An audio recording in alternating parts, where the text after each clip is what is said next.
ঋষিকেশ থেকে আমরা ফিরে এত বেশি টায়ার্ড হয়ে পড়েছিলাম যে টানা 2 দিন আমরা শুধু ঘুমিয়েই গেছি। কিন্তু আমার ভাগ্নে ওই 2টো দিনও রেস্ট নেয়নি, ও নিজের মতো করে ওই 2টো দিন ঘুরেছিল।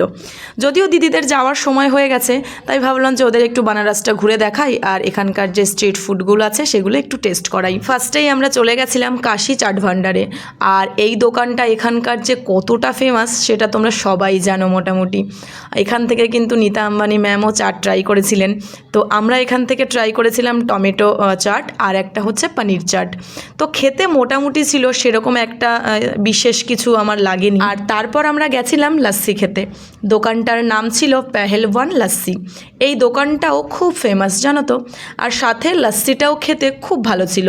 ওপর দিয়ে বেশ বেশি করে মালাই আর ড্রাই ফ্রুটস ছড়িয়ে দিয়েছিল, তাই জন্য এটা খেতে আরও অনেক বেশি টেস্টি লাগছিল। তোমরা যারা বানারস আসবে প্ল্যানিং করছো তারা অবশ্যই এই দোকানটা থেকে একবার লাস্সি ট্রাই করে দেখো, আশা করি ভালো লাগবে।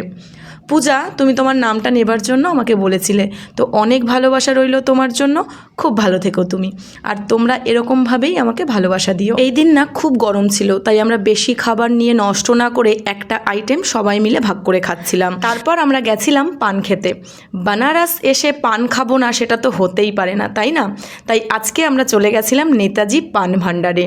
পানগুলো দেখতে যতটা সুন্দর, খেতে ঠিক ততটাই টেস্টি ছিল জানো তো। এখানে তো আমাকে আরও অনেকগুলো মাস কাটাতে হবে, তো আরও খাওয়া যাবে। আজকের খাওয়া দাওয়া এখানেই শেষ করছি। দেখা হচ্ছে কাল ঠিক দুপুর 1টায়।